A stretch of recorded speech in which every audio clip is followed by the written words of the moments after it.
고린도후서 5장 11절에서 21절까지 말씀 교독하겠습니다. 우리는 주의 두려우심을 알므로 사람들을 권면하거니와 우리가 하나님 앞에 알려졌으니 또 너희의 양심에도 알려지기를 바라노라. 우리가 다시 너희에게 자천한 것이 아니요 오직 우리로 말미암아 자랑할 기회를 너희에게 주어 마음으로 하지 않고 외모로 자랑하는 자들에게 대답하게 하려 하는 것이라. 우리가 만일 미쳤어도 하나님을 위한 것이요 정신이 온전하여도 너희를 위한 것이니 그리스도의 사랑이 우리를 강권하시는 도다. 우리가 생각하건대 한 사람이 모든 사람을 대신하여 죽었은즉 모든 사람이 죽은 것이라. 그가 모든 사람을 대신하여 죽으심은 살아있는 자들로 하여금 다시는 그들 자신을 위하여 살지 않고 오직 그들을 대신하여 죽었다가 다시 살아나신 이를 위하여 살게 하려 함이라. 그러므로 우리가 이제부터는 어떤 사람도 육신을 따라 알지 아니하노라. 비록 우리가 그리스도도 육신을 따라 알았으나 이제부터는 그같이 알지 아니하노라. 그런즉 누구든지 그리스도 안에 있으면 새로운 피조물이라. 이전 것은 지나갔으니 보라 새 것이 되었도다.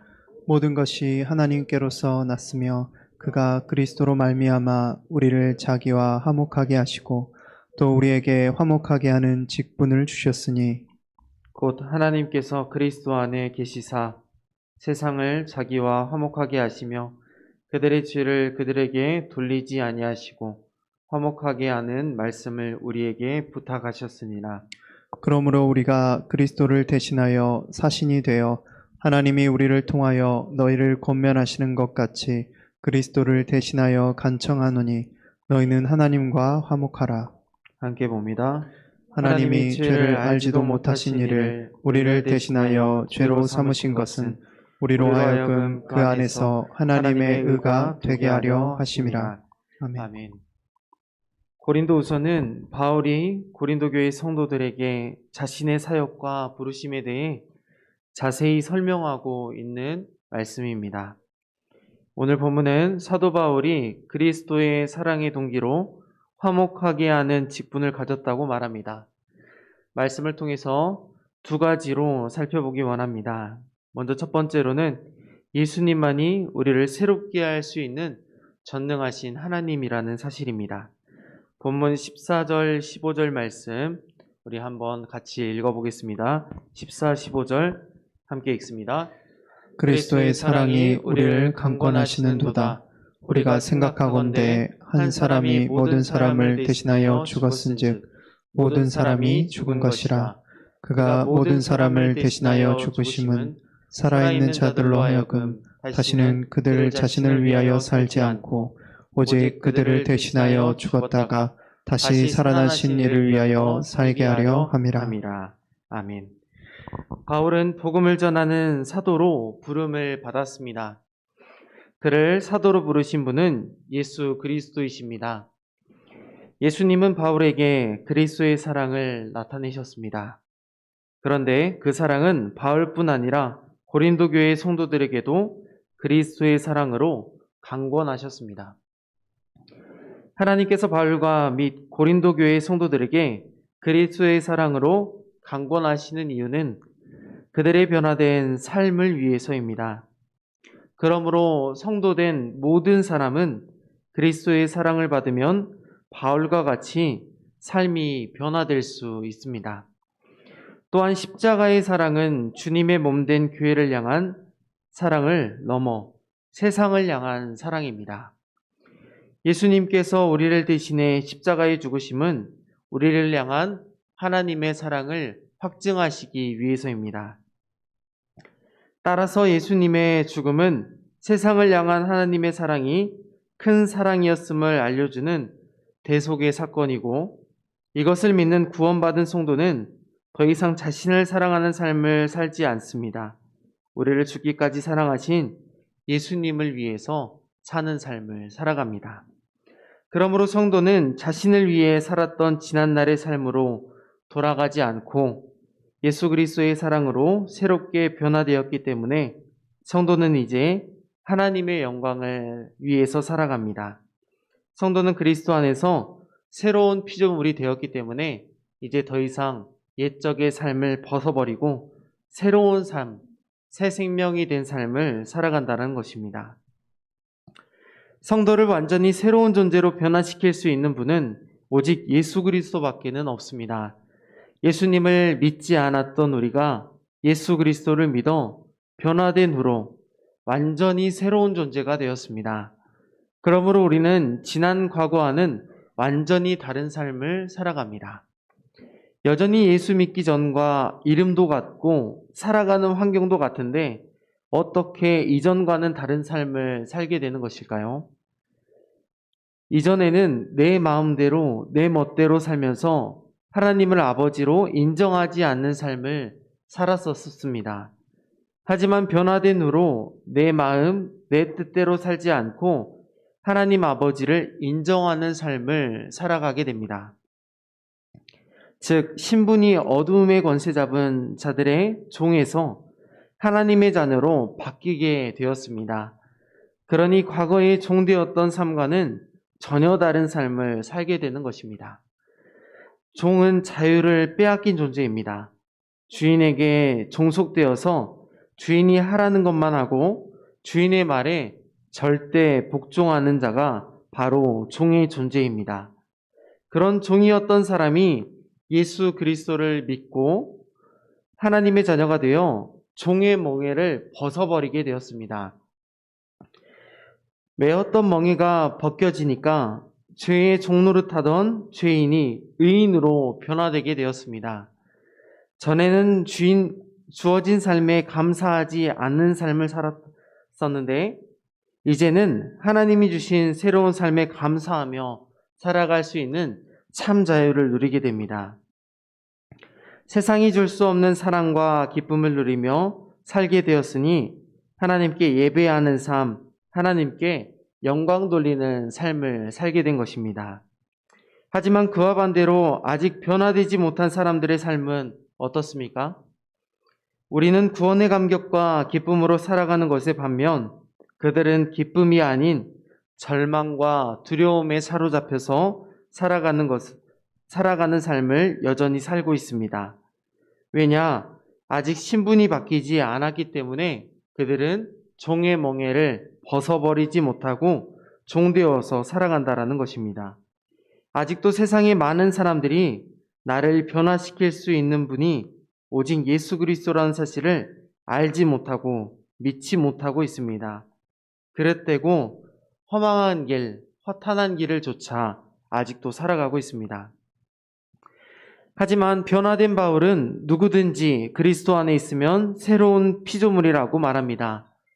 사도 바울이 이렇게 말한 것은 지금 내가 그리스도 안에 있기 때문에 나는 새로운 존재가 되었음을 고린도후서 말씀을 통해서 말씀하고 있습니다. 17절 말씀을 여러분들이 한번 읽어보십시오. 17절 말씀 읽습니다. 그런즉 누구든지 그리스도 안에 있으면 새로운 피조물이라. 이전 것은 지나갔으니 보라 새 것이 되었도다. 아멘. 많은 사람들이 바울의 사도성을 의심했습니다. 그것은 교회 안에 있었던 성도들도 마찬가지였습니다. 바울은 성도들의 의심 속에서 자신의 사도성을 설명해야만 했습니다. 예수 그리스도를 만나기 전 바울은 성도들을 옥에 가두고 성도들을 죽이는 일에 앞장섰던 사람이었기 때문입니다.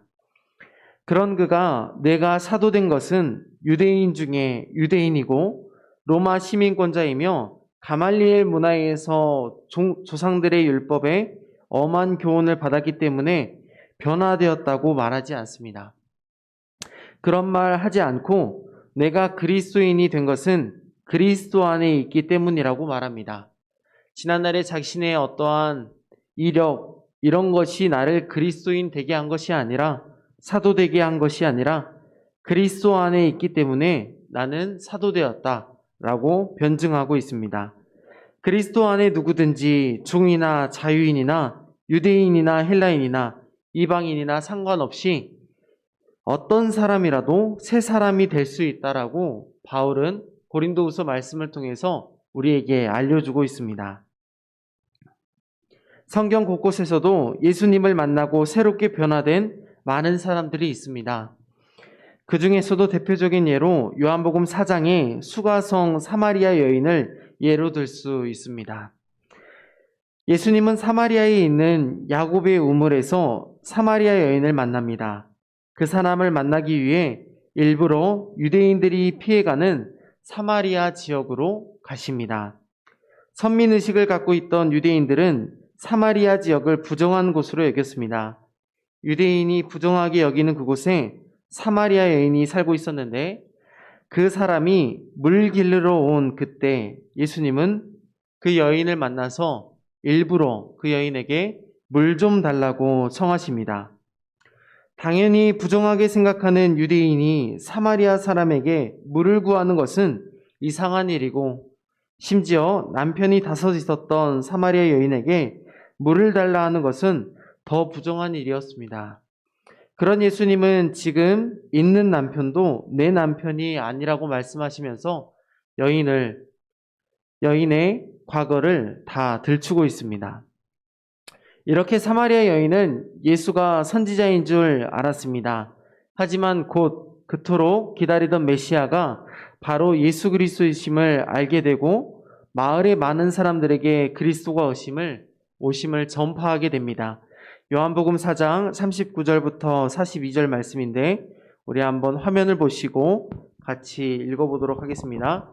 저 한 절, 여러분들 한 절 읽습니다.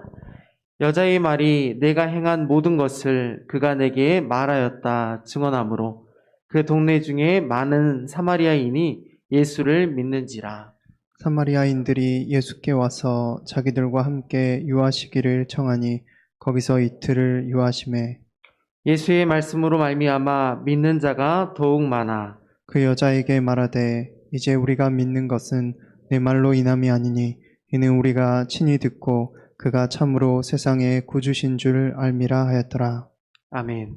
이처럼 사마리아 여인뿐 아니라 많은 사마리아 사람들이 예수님을 믿게 되었습니다. 사마리아 사람 이 여인은 예수님을 만난 것에 대해서 마을 사람들에게 전했고 많은 사람들이 예수님이 메시아임을 믿게 되었습니다. 그런데 들어서만 안 것이 아니라 예수님이 직접 전하신 말씀을 믿고 보고 들었다고 이렇게 말하고 있습니다. 유대인이 부정하게 여긴 그들도 새로운 하나님의 백성이 되었다는 사실을 요한복음 4장 말씀에서는 수가성 여인을 통해서 말씀해주고 있습니다. 무슨 말씀입니까?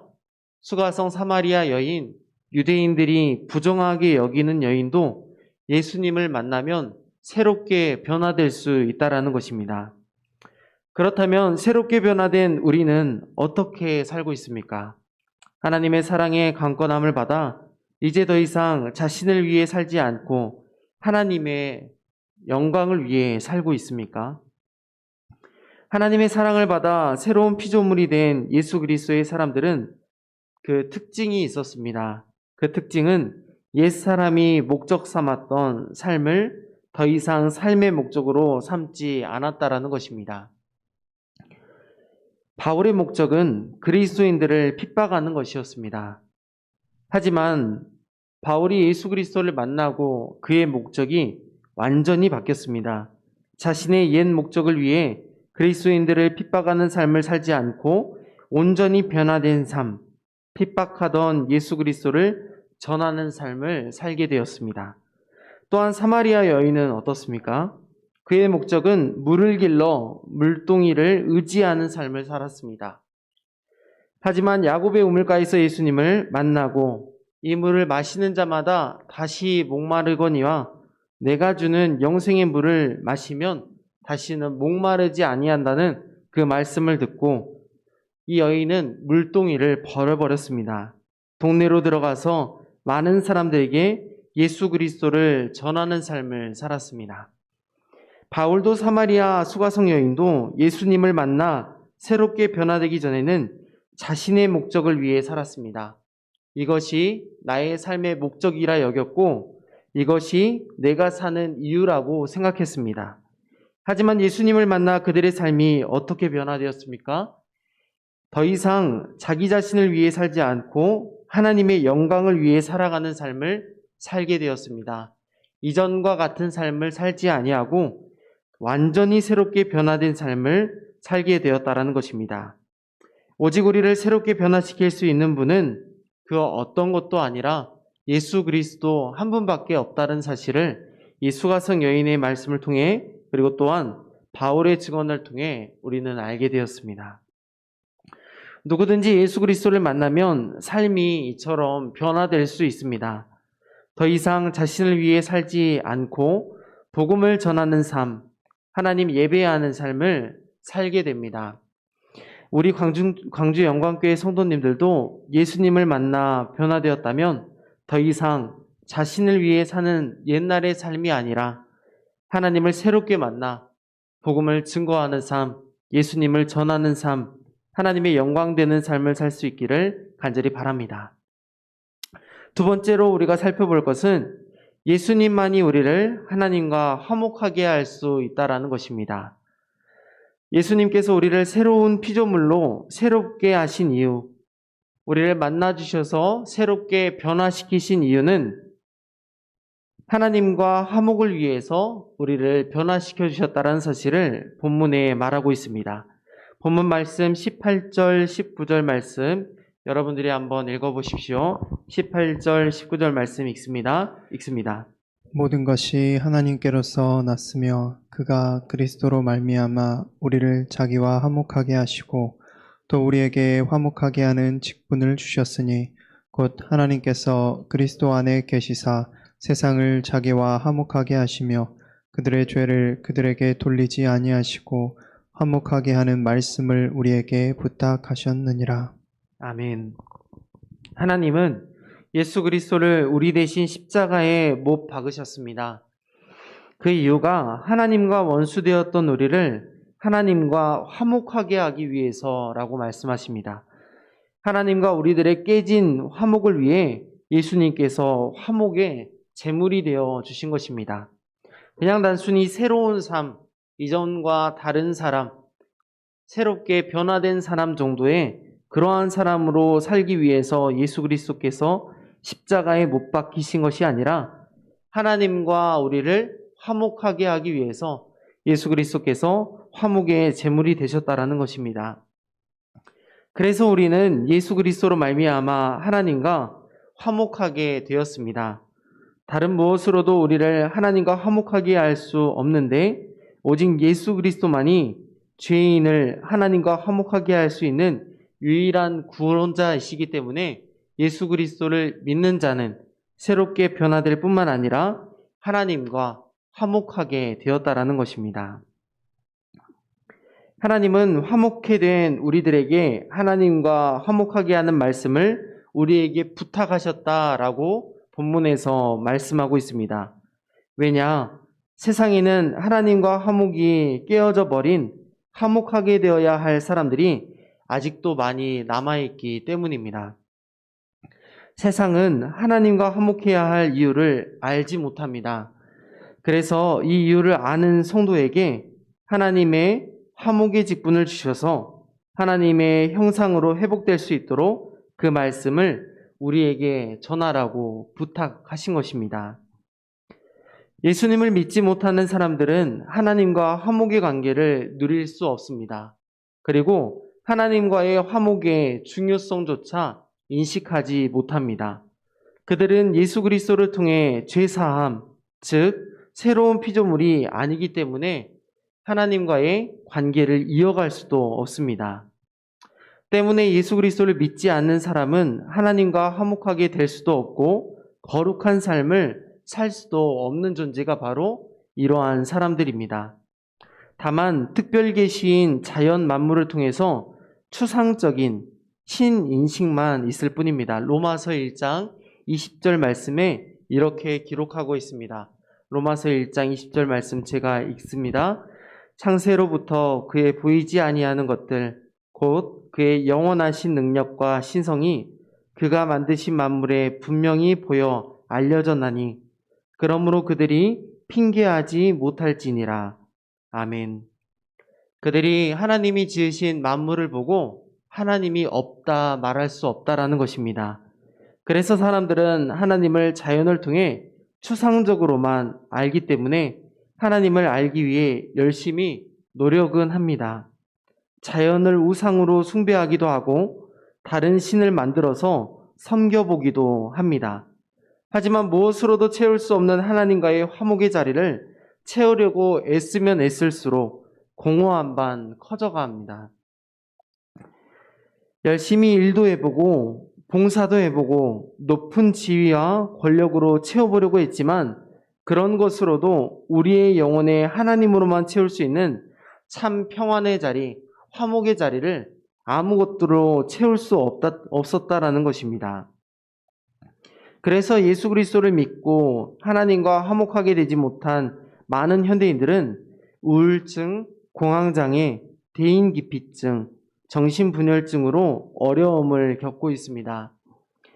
하나님과 화목한 사람은 하나님 외에 다른 것에 소망을 두면 반드시 그것으로부터 실망과 좌절이 있다는 것을 잘 알기 때문에 다른 것에 소망을 두지 않고 어려움이 오더라도 잘 극복하고 이겨냅니다. 왜냐? 우리들의 참 만족은 하나님으로부터 온다는 사실을 믿고 의지하기 때문입니다. 반면 하나님과 화목하지 못한 사람들은 어려움을 잘 극복하지 못합니다. 남의 탓을 하고 국가와 사회 및 지도자의 탓으로 책임을 전가합니다. 주님과 화목하지 못하니 분란이 일고 폭력이 난무합니다. 진실과 정의가 상실된 사회에서 그릇된 삶을 계속해서 살아갑니다. 하지만 하나님과 화목하게 된 사람들이 모인 공동체는 어떻습니까? 이러한 하나님과 화목하게 된 사람들이 모인 교회 공동체는 공의와 사랑 가운데 교제와 기쁨이 있습니다. 또한 슬픔과 고민을 주 안에서 함께 나누고 서로의 짐을 대신 지어줍니다. 주님 주신 사랑으로 허다한 죄를 덮으니 용서와 사랑이 그 공동체에는 넘쳐납니다. 그러므로 하나님이 우리를 먼저 부르신 이유는, 성도로 먼저 부르신 이유는, 하나님과 화목하게 하신 이유는 하나님과 불목한 사람들에게 먼저 화목한 우리들이 화목하게 하는 말씀으로 징검다리 역할을 하게 하기 위해서 우리를 먼저 화목의 짐을 예수 그리스도를 믿게 하시고 하나님과 화목하게 하셨다라는 것입니다. 그랬을 때 하나님과 불목했던 많은 사람들이 예수 그리스도로 말미암아 새로운 피조물이 되고 영원히 하나님과 화목하게 되며 변화된 삶을 우리가 전한 복음으로부터 듣고 믿어 하나님과 화목하게 된다는 삶을 살 수 있게 된다는 것입니다. 한국 사람들에게 화목의 징검다리 역할을 해주었던 외국 선교사가 있습니다. 하비 콘이라고 하는 미국 웨스터민스터 신학교의 변증학 선교학 교수님입니다. 1999년의 일기로 소천했는데 이 교수님의 일화를 예로 들고자 합니다. 1999년에 소천했고 이 교수님의 삶은 한국에서의 삶이 또 있었습니다. 한국의 이름은 간하배 선교사입니다. 미국 사람이고 한국의 이름이 있다는 것이 신기한데 그가 한국의 이름을 갖게 된 것이 1960년도에 한국의 선교사로 사역을 했기 때문에 한국의 이름을 갖게 되었습니다. 한국에서 12년간 있으면서 10년은 총신대학교에서 교수로 학생들을 가르치고 시간이 날 때마다 산촌, 농촌의 교회들을 돌아다니면서 한국말로 복음을 전했습니다. 그러던 어느 날 경기도 동두천의 율락촌에 전도하러 나갔다가 여성들 몇 명이 둘러앉아서 점심을 먹는데 그 여인들과 눈이 마주쳤습니다. 꽁보리밥에 된장에 김치 몇 조각을 넣고 쌈을 싸먹고 있었는데 눈이 마주치자 어설프게 거기 있던 여성들 중 한 분이 농담 삼아서 가나베 선교사님에게 말을 걸었습니다. 여기로 와서 같이 밥을 먹자고 말한 것입니다. 이 말을 들은 가나베 선교사님이 신발을 벗고 들어가서 그들이 먹던 보리밥에 된장에 김치를 밥을 얹어 먹고 간단하게 복음을 전하고 전도하고 그곳을 떠났습니다. 그리고 세월이 10년쯤 흘러서 한국의 어느 교회에 부흥회를 마치고 가나베 선교사님이 돌아가려고 하는데 그 찰나에 정숙한 여인이 가나베 목사님을 찾아와서 이렇게 말하는 것입니다. 10여 년 전에 목사님의 그 진솔하고 아름다운 신앙의 모습에 감화를 받아서 지난날 율락촌에서 일하던 것을 정리하고 지금은 가정을 이루었고 부흥회가 일어났던 그곳 교회에서 집사로 직분을 받고 신앙생활을 열심히 하고 있습니다. 라고 말했습니다. 가나베 선교사님의 전도를 통해 한 사람의 인생이 완전히 변화되었습니다. 그전에는 예수님을 알기 전에는 하나님과 화목하게 되기 전에는 율락촌에서 몸을 파는 역할을 했지만 복음을 듣고 예수님을 인격적으로 영접하고 하나님과 화목하게 되자 집사의 직분을 받고 교회에 헌신하고 또한 새로운 가정을 이루게 되는 이러한 기적과도 같은 일이 일어났다는 것입니다. 화목해 하는 직분을 가지고 우리에게 부탁하신 말씀으로 전도했던 가나베 선교사님을 통해 하나님과 화목하지 못했던 한 사람의 영혼이 하나님과 화목하게 되는 기적과도 같은 일이 우리 한국에서 1960년도에 일어났습니다. 그러므로 어떤 사람이 예수 그리스도를 세상에 전할 수 있느냐라고 묻는다면 오직 하나님과 사람을 화목하게 하는 분은 우리 죄를 대신해 십자가에 죽으시고 부활하신 예수 그리스도밖에 없다는 사실을 믿는 사람만이 이렇게 다른 사람에게 예수 그리스도를 알지 못하는 사람에게 세상을 향해 복음을 전할 수 있을 것입니다. 사도 바울이 고린도후서를 통해 고린도 교회 성도들에게 화목하라고 말한 것은 그들이 하나님과 화목을 누리지 못하고 있었기 때문입니다. 이미 그리스도 안에서 화목을 누렸던 바울이 화목의 말씀을 고린도 교회 성도들에게 전하면서 그들이 진실로 고린도 교회 성도들이 하나님과 화목하기를 간절히 바랬습니다. 예수님께서 사마리아에 가신 것도 많은 사마리아 여인뿐 아니라 그곳에 사는 많은 사람들도 하나님과 화목하게 되어야 했기 때문에 예수님은 그곳에 시간을 내셔서 일부러 사람이 피해 다니는 사마리아 지역으로 가셨습니다. 또한 하비콘 선교사님이 농산어촌과 동두천 율락촌까지 갔던 이유는 무엇이겠습니까?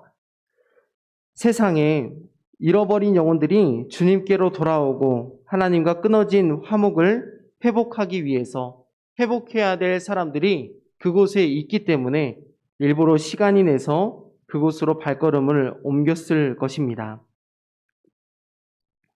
그렇다면 우리는 하나님의 화목을 누리는 성도로서 오늘 21세기에 어떻게 살아야겠습니까? 예수님처럼 사도 바울처럼 가나베 선교사님처럼 살아야 할 줄 믿습니다. 우리 지역의 사람들이 가기 꺼려하는 곳은 어디입니까? 그곳에도 인생이 예수님을 만나 새롭게 변화될 한 사람이 있다라 한다면 우리는 그곳에 복음을 전할 수 있어야 합니다. 또한 우리가 가장 만나기를 꺼려하는 사람은 누구입니까? 그 대상은 어떤 사람입니까? 나와는 성향이 다르고 나와 성격상 맞지 않는 사람은 누구입니까?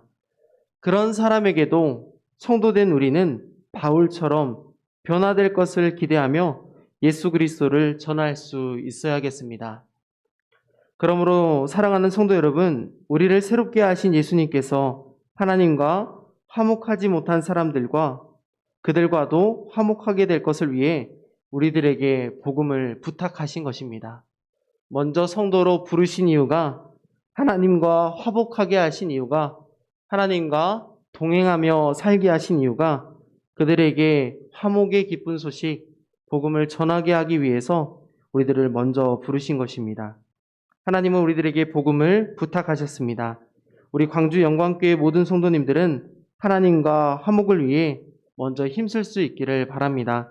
끝으로 우리를 새롭게 하신 예수님이 아직 예수님을 믿지 않는 사람들까지도 새롭게 변화시킬 것을 믿고 우리에게 흘러온 복음, 우리에게로 머물러 있지 않고 전해져 순종의 삶, 복음을 전하는 삶, 새롭게 변화되는 삶 살아가는 저와 우리 모든 성도님들 되시기를 간절히 소망합니다.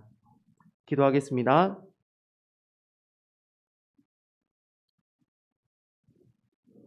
하나님 아버지, 은혜와 사랑을 인하여 감사합니다. 2000년 전에 십자가에 못 박혀 죽으심이 우리를 구원하시기 위함이라는 이 기쁜 소식이 오늘날 우리에게도 동일하게 새로운 기쁜 소식이 되어 우리를 새롭게 변화하고도 충분한 그러한 복음이 되게 하여 주시옵소서. 우리를 먼저 변화시키시고 예수 그리스도의 피로 자녀 삼아 주시고 하나님과 화목하게 하신 것이 아직 예수 그리스도를 만나지 못하고 새롭게 변화될 사람들을 위함임을 알게 하여 주시니 감사합니다. 나를 새롭게 변화시키신 예수님께서도 그들을 새롭게 변화시키실 수 있는 전능하신 하나님이심을 믿게 하여 주시고 우리들에게 부탁하신 그 복음으로 말미암아 세상 가운데 그 화목하게 하는 기쁜 소식을 전하는 우리 광주 영광교회 모든 성도님들 될 수 있게 하여 주시옵소서.